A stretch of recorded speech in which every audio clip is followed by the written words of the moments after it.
And we're live. And we're well, now we're two live. All right. Did you push record? I did. All right. Are we ready? We are. We are. It's young Indiana Jones with mute albino Nazi grandmothers. We watched The Devil's Keep, which means it's time for another Portland at the Movies. In a world, in a time, in a land of eternal beauty, all that stands between a city and a disaster. In a city where anything can happen. If you thought you had seen it all. Bad my grandparents weren't here to talk to you about the lesser of two evils. They never even made it out of Auschwitz.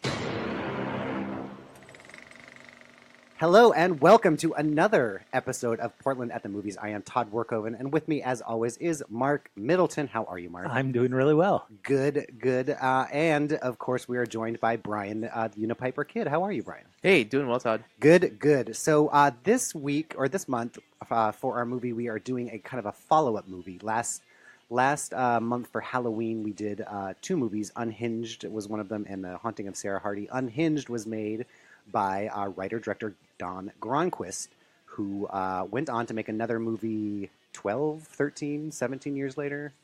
He doesn't like to rush them. He doesn't like to rush them. Yes, he was too busy. Actually, in between movies, perfecting his craft. He was perfecting his craft and owned a little restaurant, a hip diner called Pink's Grill, is what he did in between then. So, but in 1995, he made a movie called The Devil's Keep, which is what we will be looking at this month. And the overhead IMDb little description is this.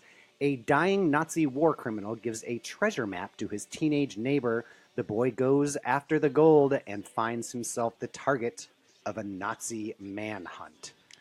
Goes after the gold. Do you think that was like a pun? Because he's like, maybe trying out for the Olympics. Oh, he was. Yeah. This movie is already deep. So it does open in 1945 in Austria. It does. Which looks suspiciously like the back roads of Oregon, but that's one thing this movie, I think, does. We were talking a little bit beforehand. It does well is that it does disguise some of the locations pretty well. I'll give it that. Yeah. Yep. And that's the end. Thank you for listening for another episode. No, because there's a part towards the end of the movie where they go to London looking for a rare book. And I watched the movie a couple times, and even paying attention, and I had to ask myself, did they really go to London? I asked myself that too, and what do you think? I concluded that yes, they did go to London and Europe, and I was wrong. Clearly they did. Well, not. there was a couple points where there was never a location shot. He was walking in front of Big Ben. It was him, and it could have been a composite shot. It was all stock footage. Everything that was clearly. And I there was another, and this doesn't mean they were filming obviously in England, but they did procure a double-decker bus then, because there's a scene where they get off. Totally. There was one down on Division. Kells has one. Like Kells, because they went from stock footage of a double-decker bus to two people getting off of a very different double-decker bus. I was not paying that much attention then. But. No, it was funny. The first time I watched this movie, my brain turned off when I saw that they were in Europe, because I was like, oh, I don't have to watch out for Portland locations now. And it tricked me the rest of the movie. It did. And you found what location was that they were using that is in Portland, and they put some cars in, and they Dan and Louie's Oyster Bar. Is that what that is? Stand-in for London antiquities dealers. Yeah, one of the rare bookshops that they go to. But that I thought that he did a really good job of intercutting that in a way that it really had us all question, wow, did they go to Europe with this for this that was scene? A good use of stock footage interspliced with a little trick photography. Yeah, and there are a bunch of other. I think I added at least 10 locations to our map at portlandatthemovies.com/map. And so there was a bunch of great locations around town. I would easily say that was the best thing about this movie is the Portland locations. Yeah, and they used a lot of them. A lot of stuff we haven't seen before in Portland movies. Yeah, and a couple of places we're still trying to quite figure out where they were, especially the apartment or condos that he was in, which we think was in Old Town Chinatown area, but we'll still have to Yeah, investigate that. I think it might be alphabet districts, Yeah. which isn't too far from there. But Yeah. And looked in that different little in zone. 1992. Yeah. Yes, that's very true. It wasn't quite as gentrified, I guess, back in 1990. Well, and that's the other. I guess this was released in 95, but I think it was made in around 92 because after that flashback, it says Portland, Oregon, 1992, and they say a specific date. Specific. Too, That which was weird. I thought was The movie starts on May 20th, 1992. It's like, how many movies give you the day, and what is that adding? unless like, it's like, oh, that's the day Kennedy died, or like something important like that. But they Right. didn't. Where were or you? if they progressed over like 4 months and you had like markers A along the start way, date. and nothing like that. We just had a date, So- and that was it. So I'm asking folks, let us know in the comments, where were you on May 20th, 1992? Uh, I was in high school, probably. I was recently aboard a submarine. Oh, yes, Yeah. that's right. You were the naval operator. Yep, I got on board the boat in December of '91, and so I Okay. was just just learning the ropes. Gosh, Yeah. I was in elementary school. We are all three Uh, different ages. So before we get into the movie and the characters, if folks would like to see this movie, how hard was it to find? It was fairly difficult to find everywhere, except, of course, Movie Madness. Movie Madness. Thankfully, we will have it around for at least a little bit longer now. Yep. It's solely paid for by this podcast in rentals because it's the only place that we're finding a lot of these movies. But it's amazing that they have them. It is available on Amazon as well. You can Oh, get to it. buy, yeah, you can Yeah. buy copies of it. Pretty much anywhere. $5 DVD on Amazon. There we go. And so after Unhinged was a horror movie that he made in '81, I think it was, and that took place at the Pittock Mansion. The whole thing was all filmed there, and it was very slow. Had the worst acting I've ever seen in my life, and I don't think was all that fantastic. And so when I sat down for this one, I was kind of expecting the same really like low rent vibe, and I was kind of pleasantly surprised by this. Was I the only one? Because I think I texted you. I'm like, this might be good. Yes, and I think that that was probably at the very beginning of the movie because I think your expectations only go downhill as this movie progresses. In contrast Yeah. to the last movie he made. Yeah, the movie kind of unravels, but in my view, but Unhinged starts low and stays low. That's true. There's This no one- loss of This of one I think hope. starts a little bit higher. It could be, and it could be in that it was in contrast. But I mean, I don't. Would you say that this is a? I don't think it lost energy. Like I don't think it got boring. I think it just Wait, did you not meandered. see the middle third of this movie? I couldn't keep my eyes open. Like, You mean during the montages of how to solve puzzles? That was tedious. and how That to was hide from the CIA in a terrible. hotel in Portland. That and- was and so With there's your- several. with your window open. There's several real-time problem-solving scenes. There's when they actually solve the puzzles to find something. There's picking a lock. There's booby-trapping a door. There's escaping ropes. There's tapping phones. There's some There's- influence going on. There's some MacGyver. There is, and like at first, I was like, "Oh, that's kind of neat." Like you never see in movies. Like it takes time to cut yourself out of ropes. Like you don't just do that. And this movie took its time to Okay, do that. Let's talk about that scene in particular. So there Okay. is a scene halfway through this movie where our main characters are tied up with a rope, and they're looking around for how they can get free from their confines, and they see an ashtray on the table. Yeah. And in my brain, I know exactly where it's going, and I'm like, this is one of those dumb movie things. If that were to really happen, and you tried to like cut a shard of glass to make something to cut the rope with, you would cut your hands. In this movie, that's what He happens. cuts his hands open and I then was takes like- a full 3 minutes to cut through a rope that we watch. Yeah, movie one, Brian 0. Right. I'll give it a point. Do we want to do a overarching recap before we get into some Sure, nitty-gritty sure, yeah. details? Yeah. So what are our characters? I don't know the name of the main character. Jeff Connors. Jeff Connors, okay. Jeffrey Connors. He's kind of Mr. Connors. He's what I guess they're both. He's in high school because they obviously established him going to high school, and he's kind of a Zach He Morris. can barely keep his shirt on. Not any high school.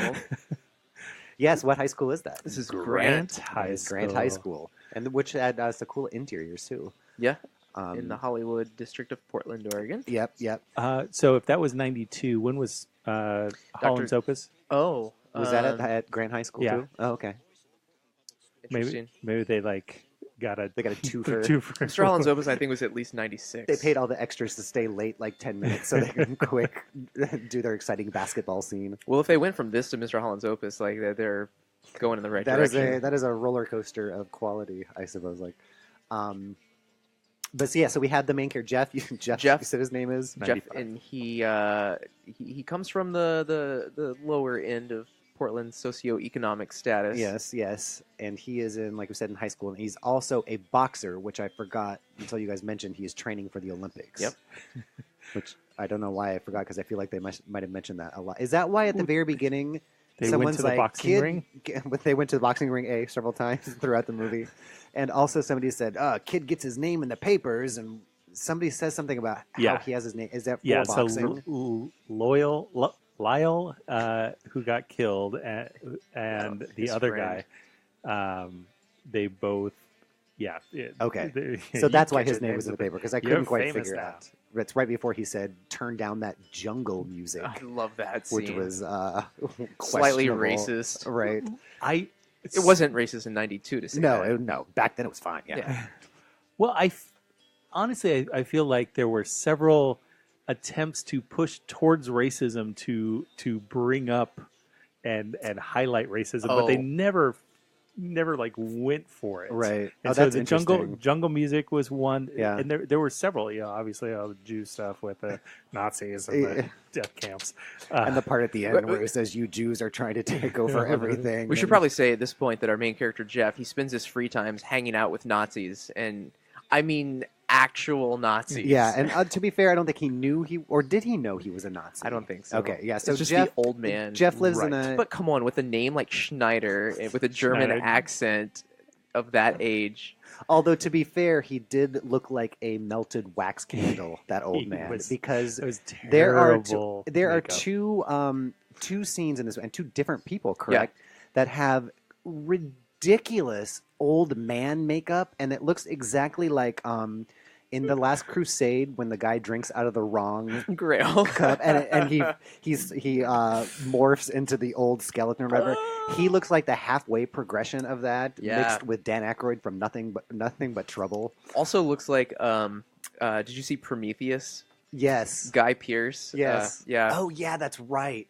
And so right out of the gate, and I don't know why he did that. Why not just cast an old man as the old men? Yeah. So when I first saw the movie, I was like, "Oh, this is cool. This man is like, he's dead and he's come back alive," because that's what it looks like. You would only use that makeup if you were trying to portray like a zombie or a corpse. Yeah, it was bad and unnecessary. I mean, it wasn't like we were tracking with, because they had a flashback, but with those two characters when they were younger. And I guess that was the justification. Was like, well, we already saw these guys when they were younger. We can't possibly just switch out an old man for them.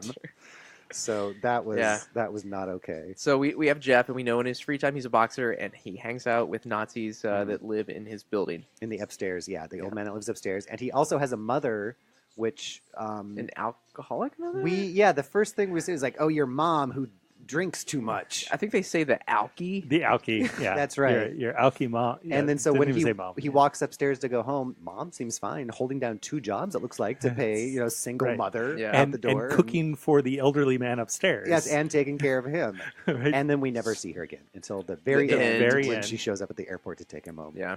Yes, parents are suspiciously absent from this movie in almost every conceivable way. Yeah, that's a question. So...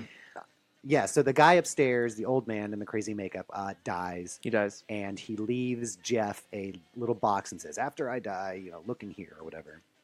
And so after he dies, it comes out that he was, in fact, actual Nazi war criminal. What, did he work for the Nazis, or he just... No, I think he was in the SS. Okay. And so he was complicit. Yes. Okay. So the man? Yeah, the old man Snyder. upstairs. No, he was a cryptographer. He was in the cryptography unit. Okay. But he was still a Nazi. Yeah, absolutely. He was a okay. Nazi. He was a Nazi cryptographer. And he left a bunch of clues for Jeff to find the hidden Nazis' gold called the Devil's Keep. Right. Okay, so this brings me to question 1. We need like a ding Oh, sound. we do need a ding bell. Yeah. A ding So bell. my question 1, the news report that reports on the passing of this Nazi, they call him by name, and they said that he has not been seen since 1945, and he's part of this myth of this lost gold. And throughout the movie, before he dies, Jeff calls him by his real name. So if he was trying to hide, why would he be going by his real name if he had It's not a little been too on the nose. They wouldn't ever be looking for the real name. It's the last thing that they would ever search for. Hiding in plain sight. So that was my problem number 1. My problem number 2, which was the biggest problem of all, was the disgusting green shag carpet that was on the floor of the condominiums. Do you remember? So he walked out to bring the food upstairs, and he walks up this gross low rent condominium already set up to be as that, and it has this thick shag green, deep avocado green carpeting all the way up the stairs and through the hallway. I did not notice. I am gonna find it because it was repulsive. I did not notice, and this is probably why my wife always yells at me to clean up after myself, because I just don't notice these things. Yeah, the shag carpet in general, disgusting, but in a low rent condominium apartment. Okay, you have to swing your head around maybe a little bit, but I think Mark has found it. Yeah, did you? Okay. It's Oh. it's so yeah. There's our Zach Morris.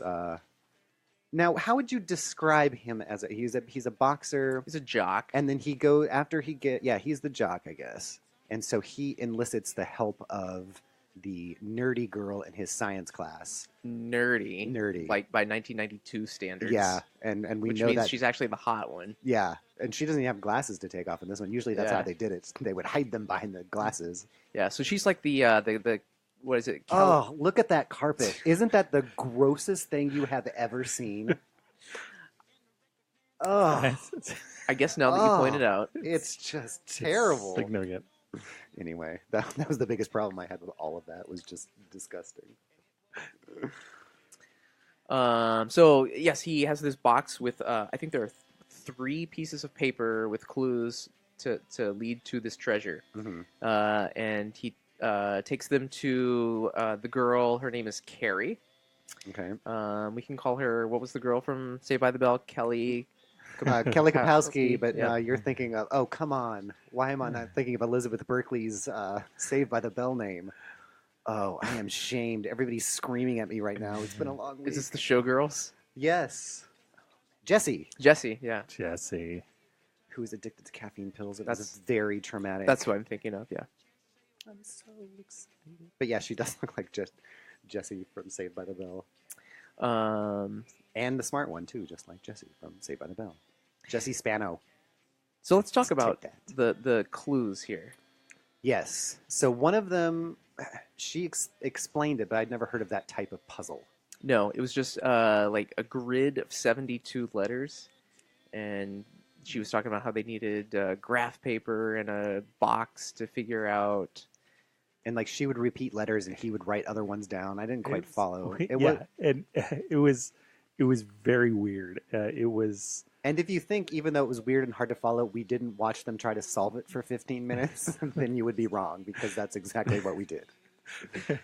They were getting tired of us watching I that. know, they took a nap in the middle of us watching them solve it. I think because it was taking seriously so long. think you could have trimmed a half hour out of this movie and really tightened it up. I It would think have so, benefited too. a lot. And like I said, it's ironic because I was like, oh, that's neat that they showed the realistic part of cutting yourself out of ropes. But then, like, after you see 9 different things realistically, I think there wasn't enough actual content to fill the movie. But the movie was an hour and 50 minutes long. Yeah. So for one of these like That's made true. for cable type movies, you would think that they usually run like 120 Yeah. max. Yeah, so you can put ads in. What were they thinking? An hour and 50 minutes for? So after, so the upstairs neighbor, the Nazi, has a heart attack, leaves that box. They start solving the puzzle, and as they're solving the puzzle, we find out that there are 2 elderly Nazis that are hot on their trail. One of them, an albino grandmother type later that looks exactly like who was in Adam's Family, the guy, the white-haired guy. Not yes. it's not Uncle I Fester, but know it's who one you're of the other talking ones. about. I'm Yeah, not yeah, as familiar with Addams Family as I guess I should be. A grandmama. Maybe I don't know. It's just No, I'm also thinking in Princess Bride. yeah, that's who you're who thinking of. that's the, who I'm thinking the of. dungeon master. The dungeon master in who Princess Bride. and she's Oh, got the shock of white hair and is albino. So Yeah. that's what this old lady looks like, and she is silent. so I have a question about Yeah. her. Yeah. They end up watching for like no reason other than I guess to educate the audience. They put in a VHS to watch a video on the final solution. And it's like called The Final Solution. Yeah, it's like a history lesson. It is. I felt like this movie thought that no one had heard of Hitler before Yes, because it's yes. several Hitler monologues about exactly what happened. It was almost like an airplane moment where they're decoding, and then when they realize they finally crack the code, they're starting to write down the letters of Adolf Hitler, and then they look at it, and then they're like, Adolf Hitler, and then it's like, who's that? Oh, Adolf Hitler was the man who came to power in 1939 in Germany, and she just like goes on about who Adolf Hitler was. And she is not the first or only one to do that. Like, just had these weird, like, expository Hitler things, like we were talking about. I don't know, like even Genghis Khan would make more sense. Like people know that name, may not know the story. Surely you don't like... mean Adolf Hitler. Don't call me Shirley. So yeah, they are being pursued by these older Nazis who know that they are on the trail of this Nazi gold, and so they're trying to. So my question though, while they're watching that video about the final solution, they show like the backstory of that albino Nazi. And they say that Mingelev himself saved her from the furnaces. So is that implying that she originally was a Jew? I think so. It implied, and I think maybe Mengele saw something special in the albino for the human race or something like that. But yeah, it did imply that she was rescued as a prisoner and then put in charge of torture. And then she that just adds a level of. I missed that part of she was a prisoner. Yeah. Right. Oh, wow. It just makes it weird and creepy and Yeah. unsettling and not like a good way. And it was a weird thing to not address. Like she was never shown to like wrestle with that or anything. Like it never came up as she was just inherently evil. Yeah, like albinos. The other problem I had with our villains, they're Nazis and they're like real Nazis, which means they're like 90 years old, is that your villains are like 90 years old, so And they're like walking with a cane. It's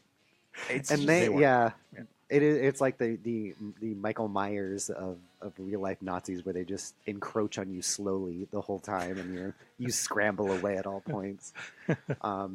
But we do have a Portland at the Movies first, I think. It's not the first time we've seen the Portland International Airport. No, I think it is the first time we have seen the PDX carpet, which was widely featured in several of the shots. Several shots. Definitely a main character. I thought that was pretty good. It was cool to see the carpet. It was really cool to see like the Nazis waiting for their luggage, standing on the PDX. I know. Taking a selfie of their feet. Speaking of. That's terrible, Mark. I wish I knew more German to make some sort of carpet joke, but I don't know any. You mean a carpet bombing joke? Oh, I wish I had the bell to ring. I would have rang it for that. Speaking of Nazis in Portland, though, we should go back to the opening scene of the movie. Okay. Everyone remembers that time that we decorated what was it? The building, Mark? Oh, it's the Immigration and the Naturalization Building, yeah, exactly, which is on the Park Blocks in Northwest. Yeah, everyone remembers back in 1992 when we draped giant swastikas huge over the Immigration Building, Nazi banners over that building, and you can see that on the map at Portland. Can we Movies. pull that up? That shot, Mark? Do we have it? But yeah, they dressed that very prominently, so that would have been a surprising walk down the Park Blocks that day. They dressed it up as the SS headquarters, and when I first saw it, I thought it was City Hall, and I was like, yeah. Oh my god, that's like Portland. Somebody could accuse Portland of sexual assault from 1992 now, I feel like. We've got video proof here. Yeah, so those banners are enormous. I mean, it looks really cool. It looks really convincing, and then they pulled up in an old-timey car. There you go. City government building in Portland, Oregon, folks. Wow, and it's got the bird swastika symbol above the door, whatever that one's called. Yep, they went all out. They did. I thought it looked cool. The Nazis had nice uniforms. Remember that time we had to watch a flashback of something that happened 2 minutes earlier in the movie? Do you guys remember when that happened? No. Refresh us. So, let me find it here. So they just... Let's see, he escapes... Let's see if I can find it here. Hold on. While Todd's looking for While I'm that, looking I'll just for say that. that the music in this movie reminded me a lot of Halloween Town, and its repetitive synthesizer. Yeah, I can see that. It was like that one theme over and 90s over. theme. What happened? So the movie starts out with one officer telling, a messenger telling the officer that Hitler has been killed, and then there's a shooting. Yes. What was that? I only caught that on my second viewing, but I think what's going on there is that because because they got the message that Hitler was dead, they enacted the secret orders to hide the gold. And those men were the labor that were moving the gold. They were POWs. And they knew where the gold was because they hid it, so then they wanted to kill them. So I didn't catch on that. I just thought they were soldiers, that they were just the war. Everyone's in panic mode. We need to just kill everyone, is what I figured. But that makes sense, I guess, if they knew where the gold was. Yeah, because it looked like American soldiers and perhaps one German one, but they didn't really highlight that the guy on the right was a German. Was he one of the old men makeup guy? That last guy, he shoots all the prisoners, and there's the one prisoner left who didn't die all the way and shoots the general or whatever. I felt like they lingered on him enough that, and it's funny, you couldn't even recognize the old men makeup people to like who they were supposed to be in the movie anyway. No, the part I was talking about was after, so the kid he finds, goes up to the upstairs apartment again and finds that the landlord of the building has been killed. Ugh. And he sees the body, and for some reason he covers himself in blood. Hears the janitor covers himself in blood. That would be the first thing I would do if I found the body. Puts his hands right in the open wounds and just smears it everywhere. Runs. And then runs away so that everybody, and the janitor sees him and says, "Hey, you kid," or whatever. So now everybody, of course, thinks that Jeff has done it, even though... So I couldn't find any sort of reason why he ran away with that, because that just caused the entire problems of everything else in the entire movie. You needed a way to make a conflict in the movie, I guess. But so he runs away. They chase him to the docks. He escapes. He finds a payphone on the banks of the Willamette River overlooking the city, which I thought was nice. And he has a conversation with the girl, with Jessie Spano. Over the phone. In a payphone. In a payphone. And tells us via flashbacks that he found this guy dead and ran away. But not just like told her over the phone. They show again something that we have seen 2 minutes earlier in the film. Right. I didn't catch that. That was so weird. And then he was in hyper awareness mode on the phone in the middle of nowhere, and a person that looked exactly like the enemy, the albino lady, comes up to the booth and stands 1 foot from him for several minutes, for a long time, as he details out, while he's not looking around like, I'm being chased, maybe they're around me. He sees this person too, I think. And then it turns out it's just like a hooker. It was a hooker. I love that. That was pretty great. Yeah. And then so he's telling Jessie Spano, like, my life's in danger, whatever. And she, who we've already established lives in this gigantic, beautiful mansion of a house, says, "Okay, well, stay alive, I guess, until tomorrow morning at 9. She doesn't invite him over or like drive to get him or whatever. He's like, I'm in the middle of nowhere, and he's downtown. That was funny. He does literally say, "I'm in the Burnside Bridge. I'm in the boonies." Yeah, and there's downtown Portland right behind. So she doesn't offer to save him at all, which I thought was very rude. She doesn't invite him over. And then so they meet at the library to because they eventually decode the things that they have, and it says you need to find this first edition copy of My Struggle, Mein Kampf. Yeah, they call it My Struggle, which nobody calls it My Struggle. And so they go to the downtown library, the Multnomah County Library, the main one. Yep. And they talk to this the front desk lady that they're looking for this book. And this front desk lady has a ridiculous amount of knowledge off the top of her head about this specific edition of Mein Kampf. And it's, again, another time in this movie where everything stops for someone to give like 2 minutes of exposition of like what happened. So, and she was my favorite, so I'm going to play a little bit of that. Yes, here we are. First Paternoster Library pressing, October 1933. Do you have it? Oh, heavens, no. I don't believe you'd find this volume anywhere but a bookstore dealing in quite rare editions. This particular edition was printed only a matter of weeks before it was released for print in America. And because it was published nearly simultaneously in the U.S. and the U.K., few of the English printings would have made their way over to the States. Thank you, Siri. She is serious. I mean, no offense to librarians, they're great, but nobody has that offhand knowledge about when a the British specific, first edition of Mein Kampf. And if they do, then go away from that library. run away. But yeah, just that, and then they go sit and watch the Final Solution, which is literally like a 4-minute video using archival war footage of World War II, and so then they always end up back at her house, which we said was a big, huge mansion. But again, we see the father once, but then he leaves the entire film. Yeah, twice if you count the last scene. Yeah, just like the mom of the kid. They're just like gone the whole time, up to the point where the old Nazis break into their house and kidnap them. And like, where's Dad? Why? It didn't make any sense to me that they just got dragged away in the middle of the night. And they were constantly smoking and drinking, which it wasn't like they were drinking beer that they found in the fridge. Like, she was pouring like nice cocktail and like swirling it around like sophisticated. Yeah, and like they were constantly just acting like they were, 25, 30 years 10 old. years older than they were. Yeah, that was so It was crazy. funny. I didn't know you smoke. I do it to give my dad something to complain about. I'm so good in all the other ways that he needs something to complain about. I think this would be a good time to mention the actress's name, the main actress. Yes. Her name is Gathering Marbot, which to me sounds kind of like an endangered waterfowl. Or that she has a +5 in healing power. Gathering, yes, the Gathering Marbot. I cast Gathering Marbot.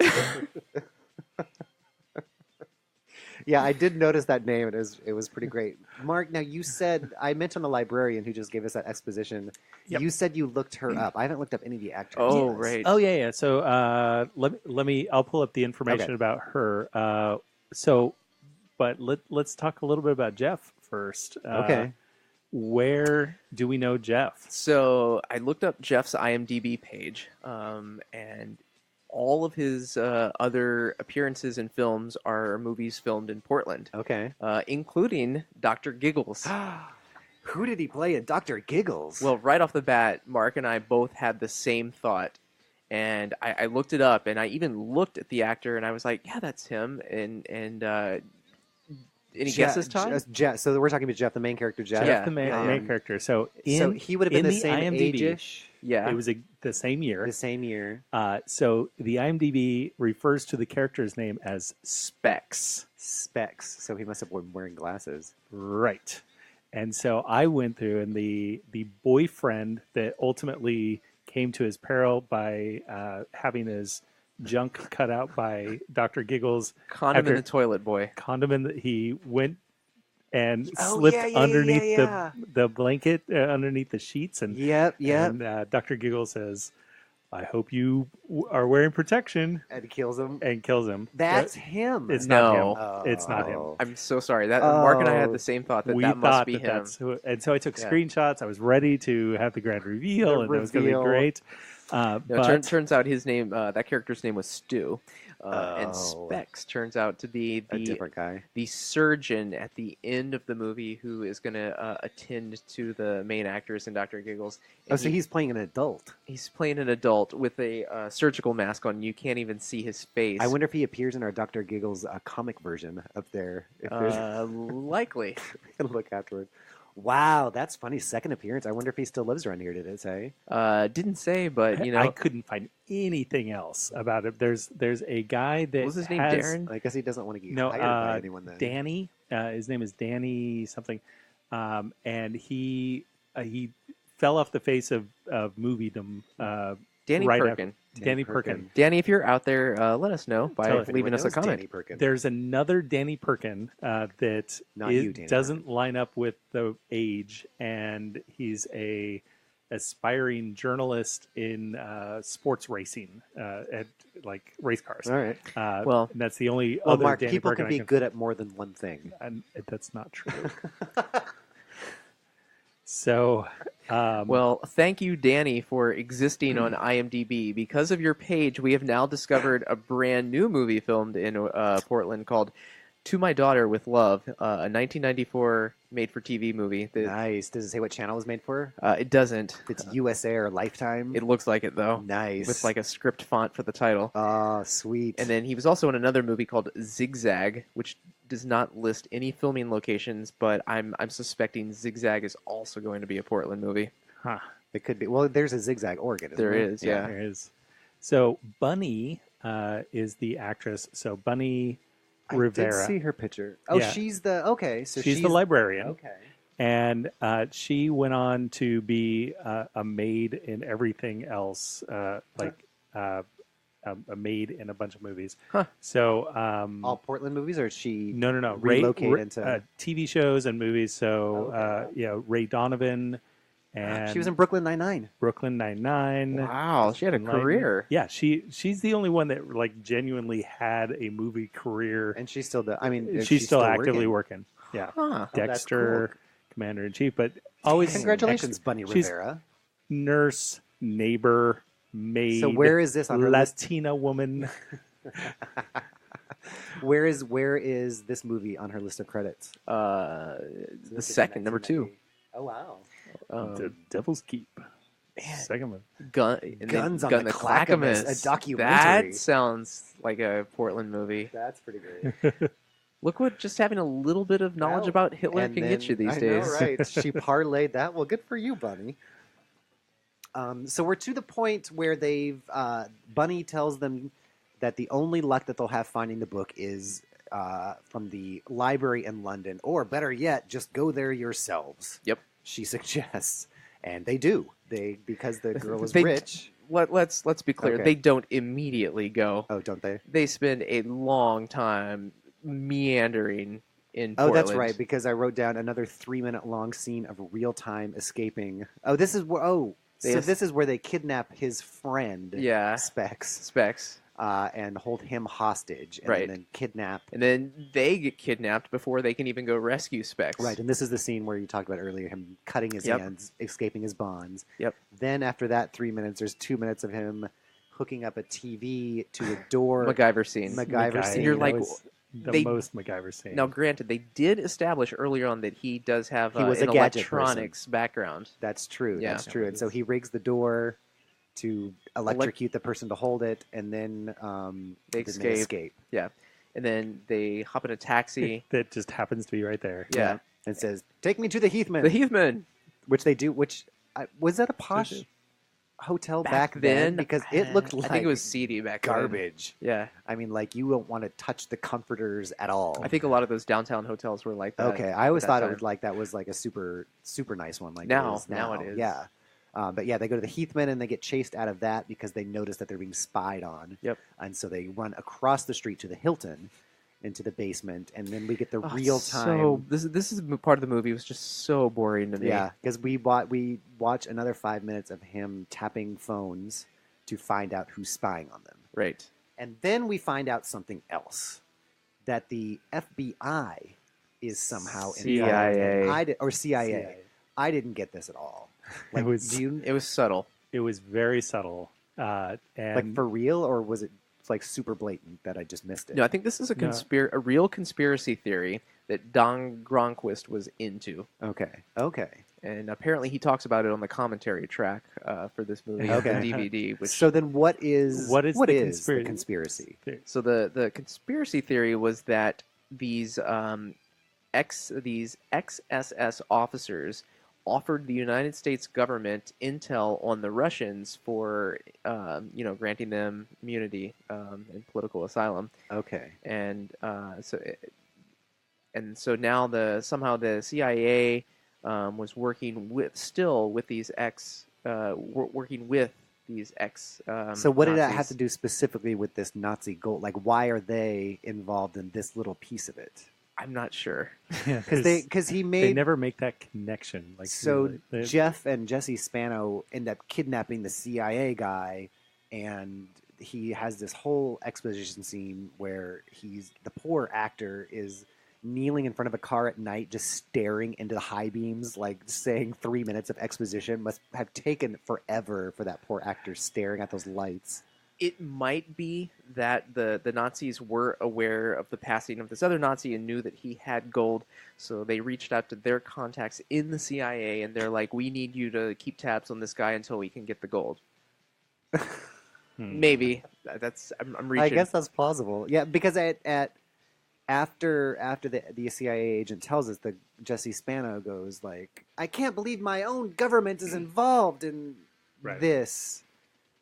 In my Just in general, so I couldn't figure that out, and so they beat him up and leave him at the docks in the Northwest Industrial District, and they used that one little road, which must have been at the end of maybe like Northwest 13th when it just dead-ended into nothing, but there was like a water tank on the side of it, and there was like 6 or 7 different car chase scenes where that water tank was just like in the background, and then the one guy ended up the guy hanging on the car ended up getting hit by that. That was a decent car chase. That car chase was cool. It didn't end with him splatting into that. Was kind of corny, but So decent car chase. So he's holding on with one arm. His other hand has a gun in it, and he refuses to use the gun for anything other than hitting the window. to break the He glass. could just go pull the gun under and shoot him. Also, I don't think he was just holding on with the other hand. I think his fingers were caught in the door. Because he was reaching in, and the guy slammed the door. Yeah, Sure. But still, still, you're I right. guess He had you're a gun in the other hand. This is one of several moments where there is an open gun available for anyone to use, and people either do not use it or just stare blankly at it while other people fight. Totally. Following orders. So that we have. After they ditch the CIA guy, that's when they fly to London and have, like, I think the best scene in them. They go searching for the book at all these bookstores, but that's where they intercut. It's a montage. The montage, of them going from bookstore to bookstore in London, which they do a really good job of making it seem like they're actually in England. Yeah, which I thought was great. But it's still all in Portland because you can tell, because one of the scenes where they go into one of these antiquity dealers is actually the antiquity dealer is Dan and Louie's Oyster Bar. Which is pretty cool. Did you say that you thought one of them was Hippo Hardware too? Yeah, I think it's that one. That one. From the outside is Dan and Louie's Oyster Bar, and then the inside is Hippo Hardware. Hippo Hardware, the interior. Yeah. That's pretty great. But then eventually they get pointed to the direction of in the movie, they're calling it the London Historical Society, I think. Yeah, which is in real life the building that's next to the Portland Art Museum on the Park Block. And it's actually called the Mark Building. The Mark Building. There's some sort of auditorium inside. I'm not sure Mark. what really is inside, but yeah, there's a really they didn't go all out like the last one. They had the Nazi banners when they had it at the immigration building. This one, it's like they had a dot matrix printout that they just like hastily put up over the door to say London Historical Museum, not the Mark Building. Definitely not the Mark And then Building. what must be the interior too, because it's just like this little sad corridor really with a couple drab. things tacked to the wall like it's a 3rd grade science fair. With a mannequin Nazi in the corner. Yeah, there's the London the Warriors. The Warriors. And there's clearly a nice SUV that they forgot to clear. Yeah. I guess this doesn't take place in the past, place. but it is in England.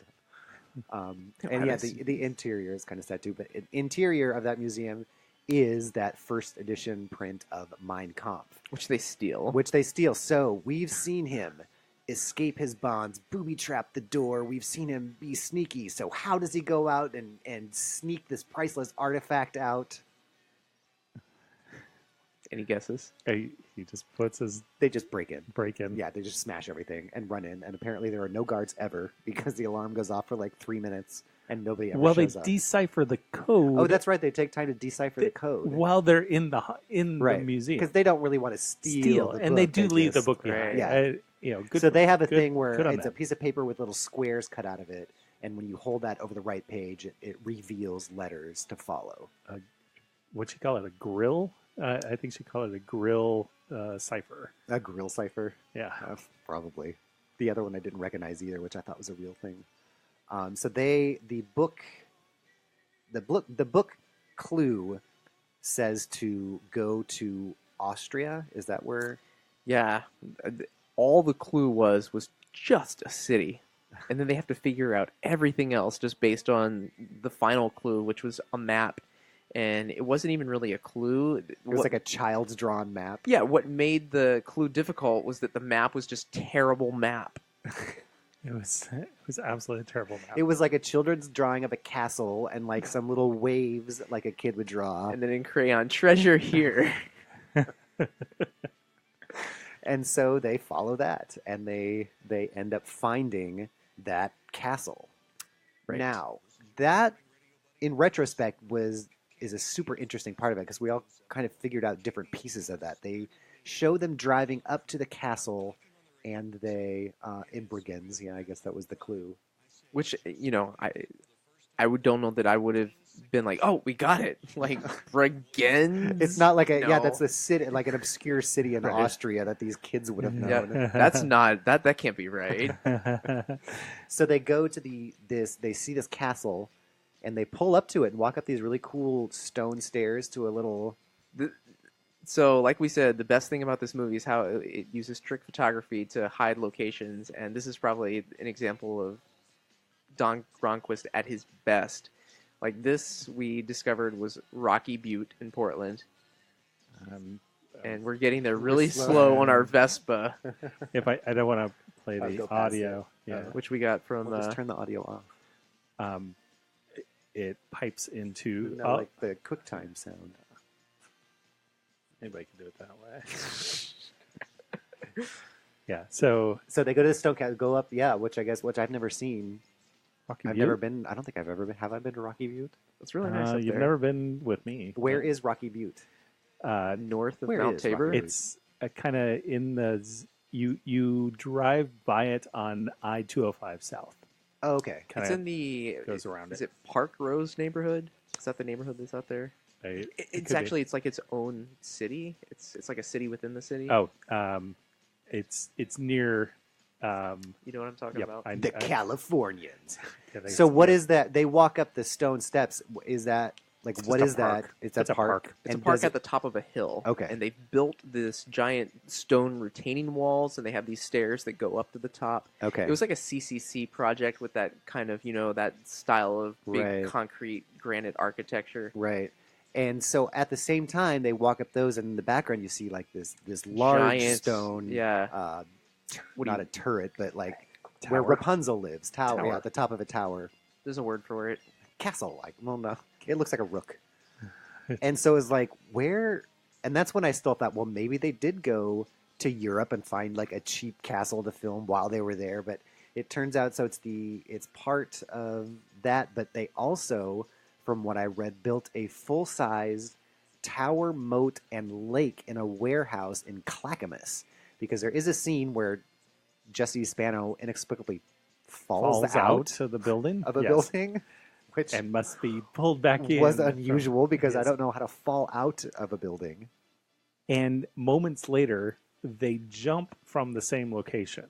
And I thought it was really high up, but it turns out it was over like a lake. It was like a couple stories up, maybe. Right, but But then they just jump out the same you're way. gonna die. That's true. Okay, Now let's escape that exact same dangerous way. Right, exactly. But yeah, but apparently they built that whole moat thing and shot it there, which is pretty cool. So they superimposed that over those stone steps. There's our really There's our bad map. Hans Klein. And there's some what were those? Oh, that's Those the were grave. the grave, yeah, Okay. yeah, those boxes. So That was interesting. So that they eventually, when they jump out of the tower, swim to shore. Then they're suddenly in the cemetery, and then they realize that those squares are supposed to represent graves. And the first grave that they brush off and they read the name, it said Max Schreck. I think this was like a little Easter egg. You know who Max oh, really? Schreck Isn't was? that it's a Mel Brooks? He's not from the producers, is he? No. Who am I thinking of? I don't know. I don't know. Who's Max Shrek? Max Shrek was the actor who played Nosferatu, the really creepy in Oh. 1922 silent film. Oh, that's Ah. funny. Yeah. Oh, that's a cool little nod. Yeah. I don't know what I'm thinking of. Some Mel Brooks character, apparently, I think, in my head. But they find the graveyard, and they find like a marble above the ground coffin type thing, sarcophagus, which is a couple centuries old at this point, and he just pushes the lid off. Yeah. Nobody's touched it in 50 years. And it's not. It directly leads to a staircase. There's like not a hidden compartment. It's just this loose lid. Staircase filled with gold, like down to a thing. Like, That's the other thing. They end up in it. So they go down the sarcophagus stairs and end up in a little cave with a lake in it. Lake cave with a boat dock. Yeah. Dude, that must have been the same set then that they built the castle on, because I couldn't. It wasn't a real. No. It was a real big area, but it wasn't a real cave, I guess. You can see the plaster on the stone walls. Yeah. But I mean, a commitment to... But as he's walking down, they find this... torch. Here was And my... then another torch. Yeah. Right another before I get torch. when I wrote down, you can't just pop off the centuries-old marble sarcophagus, even if you are a hella boxer, is what I wrote last night. But they go into the catacombs, and they have that stupid movie video game trope where...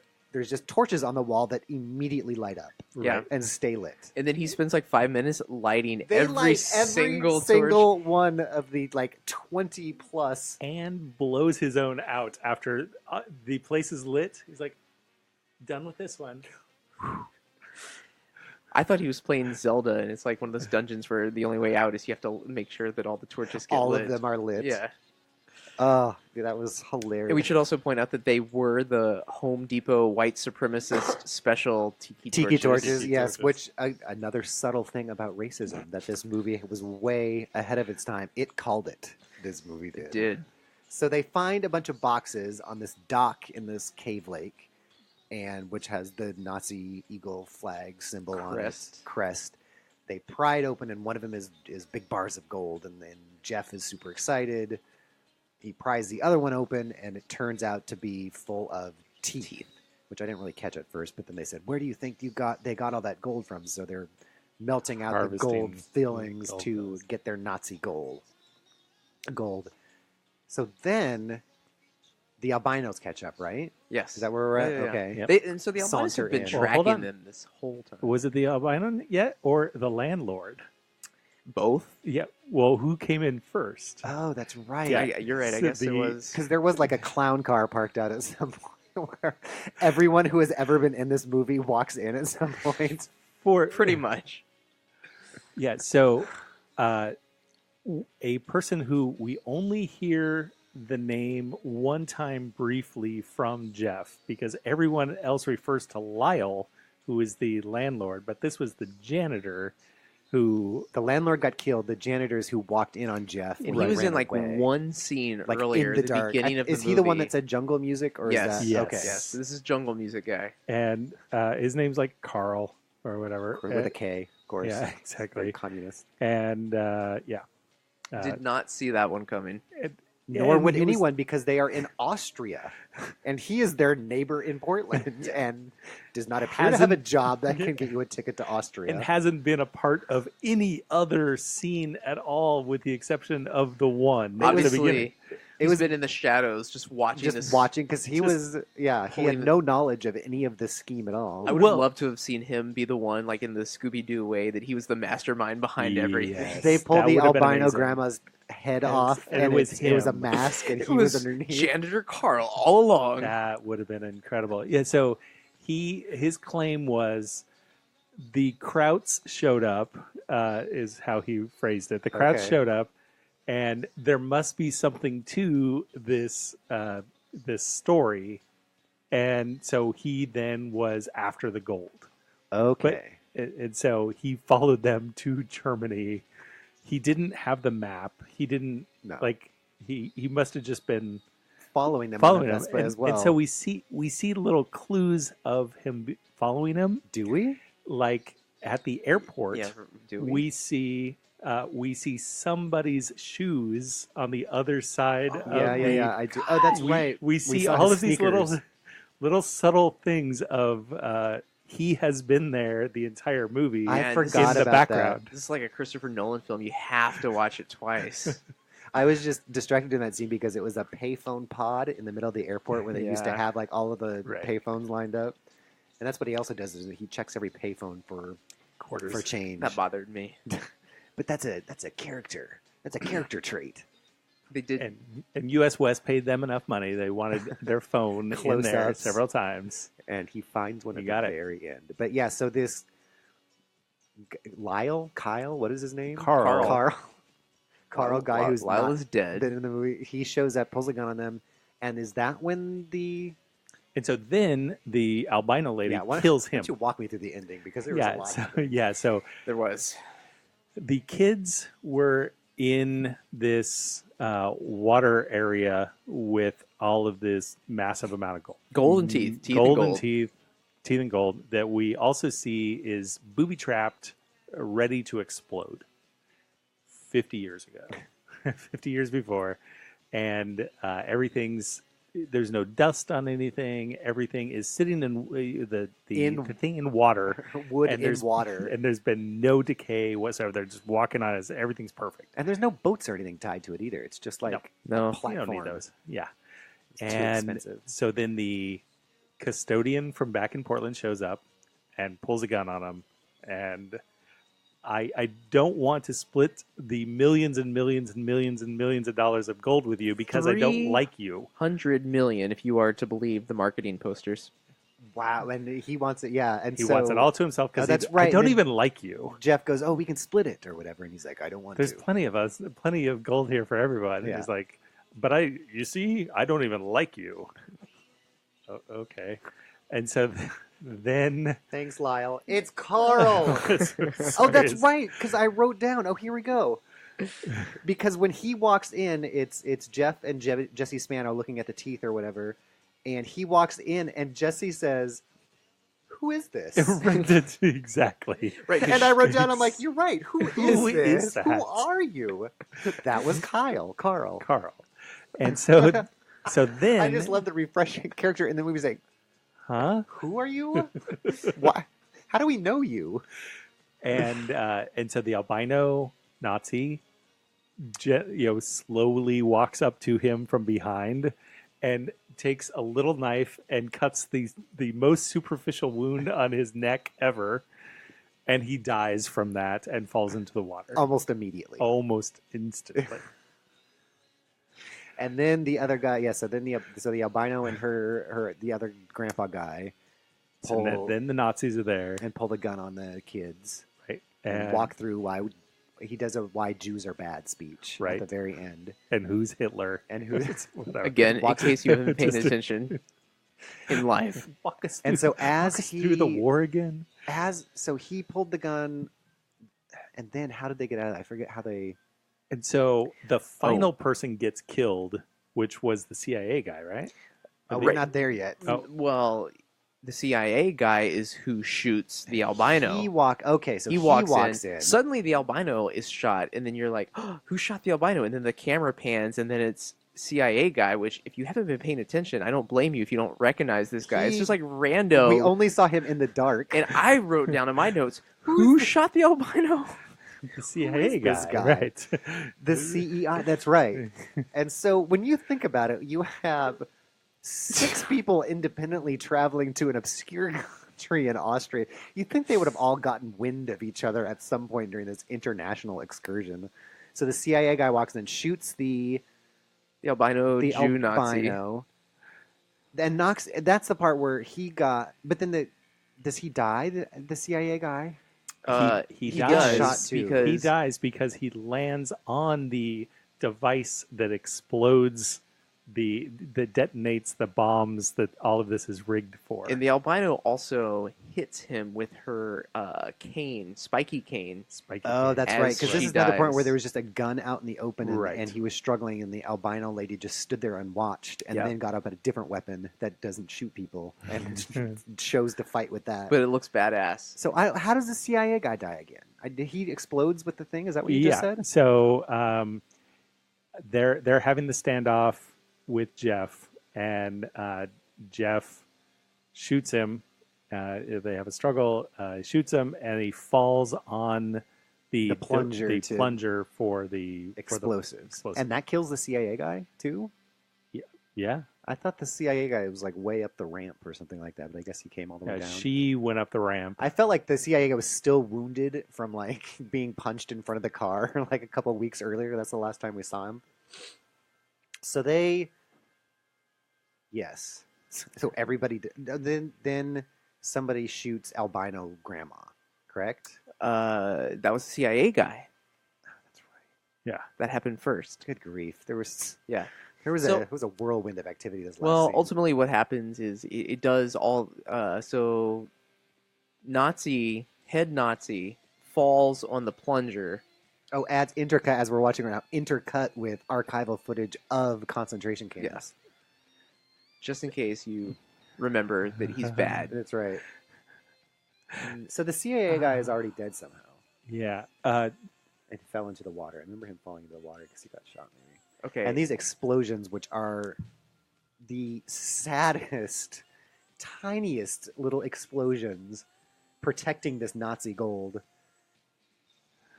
go off because he landed on the plunger, and Jesse Spano and Jeff end up escaping. And the gold plunges to the bottom of this lake. The tiny lake that it will... Which could only be 10 feet deep. It could only be 10 feet deep, but that $300 million could never be recovered. Never be seen from again in this unprotected... But thus completes the Indiana Jones parallels. Yes. I wrote down a whole list here of the similarities between this movie and Indiana Jones and the Last Crusade. Okay. This movie being Indiana Jones and the Search for a First Edition of Mein Kampf. Still in the wheelhouse. Yeah. You had the map sequences as they were traveling. Yep. All it was missing was the red line, which they couldn't afford. You had the, puzzles and clues in a book. A library scene. Yep. You had our main character wearing a leather jacket for the entire film. Oh, you're right. And you had him teaming up with a girl that didn't like him at first. And then you had the MacGuffin falling into obscurity, with only stories to tell. Yep. Oh, that's true. And this would have came out like what? So this was 3 years after Last Crusade. Yep. Wow. Yeah, and it did not work quite as well, I think, as the Last Crusade. Although starring the same guy who drank from the wrong cup, as we discussed earlier. Just in a different role. But having said all of that, I did have fun watching this movie, and I didn't think it was bad. I mean, I'm not going to sit down and I'm with you. Everybody sit down and watch this good movie. Right. I'm not going to say that, but I was, pleasantly surprised. It was not the worst we've seen on the show. No, not by far. Not. Yeah. And it was enjoyable. I mean, it was a little hackneyed and stuff like that. But I thoroughly enjoyed watching this. I would go out on a limb and say I enjoyed Unhinged more. Really? Because for 2 reasons. One, I have a predilection for horror movies in general. But Unhinged had more of that raw, just sheer bad. This had a level of competency to it that made it a little less interesting. Yeah, to me. Okay, that makes sense. I'll still say, it's as far as showing off Portland, this movie is one of the best we've seen. Yeah. The variety of locations. Yeah, I would say, so I'm frequently asked when I talk about the podcast, what's a movie that I should know about that you guys have uncovered? Yeah. And I refer to Portland Expose because it's a weird genre. It's film noir. It's 1950s. Tons of footage of 1950s Portland. So if you're from the area, it's kind of a hidden little gem of history. And it tells a real story. Yeah, and real story ripped from the headlines. But I would probably add this to that list of it definitely shows a 90s Portland footage. There's no question this is Portland. This is so Portland. Obscure actors, you're not going to see them in anything else. Except for Bunny Rivera. Bunny, you'll see her in everything. But it's not terrible. Yeah. And it's something that not many people have seen. At all. Right. And I thought it was well directed. I don't think there was a problem with that. The main character's acting was perfectly. Yeah, I thought the passable. acting. Yeah, I thought the acting was just fine. I thought most of it was fine, except for all the real time watching scenes. But like I was trying, I guess what I was trying to get at is, would this, like, if it had a bigger budget, would that have solved the problems it had, or do you think it had problems that? I think a slightly tighter script and a bigger Yeah. budget. Yeah, Yeah. All right. do that. Fair enough. Yeah, but yeah, other than that, I thought it was fun, and you can see at least 10, probably more of the locations from this movie at portlandatthemovies.com/map, and all the little black markers are the ones for this movie, and you can see all the other movies we do. I keep up. Yes, for this movie I kept on theme, and so check those out. So if you're not going to go to Movie Madness and rent this movie to see the locations, you can see that on our map. So do check that out. I've got to give a special shout out Yes. to the Hollywood Burger Bar, which yes. features in this movie. I was so glad to impressive. see that Yep. get some attention. Yeah. It was. The current site of Rio's Ribs, which recently has burnt down. Oh man, I didn't know that. Is that now? That's in the Hollywood on Sandy in the Hollywood district, right? Yeah, like right it's across. this really weird shaped small building, Okay. like yeah, very classic. hexagon. Yeah, and there was an interior scene in that too, which was pretty. I did like because they run out of that at the end of because they're being chased through there and they discover that or whatever. And at the end, they run out onto the street, and there's like a cop car that drives by, and it just felt like the whole scene, like they did not have permits to do that because it was just like whatever traffic was driving by, and there happened to be a cop there, and they're like across the street, and they just like quick run down the street, and that A lot of this felt like that. We may or may not have had permits. All right. Any last thoughts on Don Gronquist and or there is another movie that he made that called Rockaday Ritchie and the Hop. Queen of the Hop. And that was his first movie in the 70s, which I read and hear about a lot, but I don't know that there is an actual print or copy of it. They had it at the Northwest Film a show years ago, but even to make that print, they had to cobble together like pieces of the European DVD with this and that to like make a film. So David Walker may or may not have one of those in his basement because he seems to like have everything and come up every week in our research of this. David Walker, we're coming for you. I know we are. We're slowly beating down your door to be on our show. So if you want to listen to the rest of the episodes, this is our 12th, I believe. You can go to portlandatthemovies.com and see all of our old episodes. Brian, if they want to find out more about the Unipiper and perhaps get some of your wonderful socks for people for gifts for Christmas, what can they do? They should check out the Unipiper on Facebook, where I'm going to have all of my holiday merchandise and some holiday gift packs in my Facebook shop at facebook.com/theunipiper. Fantastic. Mark, where can we hear from you? You can hear you and me almost weekly when we're not doing Portland of the Movies at markandtoddcast.com and or check out our Facebook page at facebook.com/markandtoddcast. Both shows you can hear on the Fun Employment Radio Network. Look at you working in the plug. Nice. Yes, we are heard on the Fun Employment Radio Network. Speaking of, the first annual Portland Podcast Festival is coming up on December 2, and this is our three of us, last episode until the podcast festival. which is in like 2 weeks. So our next episode will be a live show. And Brian, you I think we have found something amazing. Yeah, we're gonna save the details, save a little bit of the suspense for the live reveal at the festival. But we have found a Chuck Norris direct-to-video 1996 film from Oregon, and holy crap, does it look promising! It looks amazing. So we will be doing a little, and we might because the live show will be a little mini episode. So we might need to take longer depending on how. I hope there's enough to fill a full episode. Yeah, so if it lives up to its promise. But you go to pdxpodfest.com, I believe is the website, or search Portland Podcast Festival and get your tickets for $15. You get a free beer. You get 13 podcasts to choose from. There's 2 bands. There are going to be tons of awesome people there. So do check it out. It's going to be a pretty fantastic time. And it's the first one. So say that you were there on the ground floor, because Portland does not have another podcast festival. And I'm sure they're only going to get bigger and bigger. So check that out. Find the Unipiper at his stuff. Find us at Mark and Toddcast. We will see you guys later. Thank you for listening. Bye.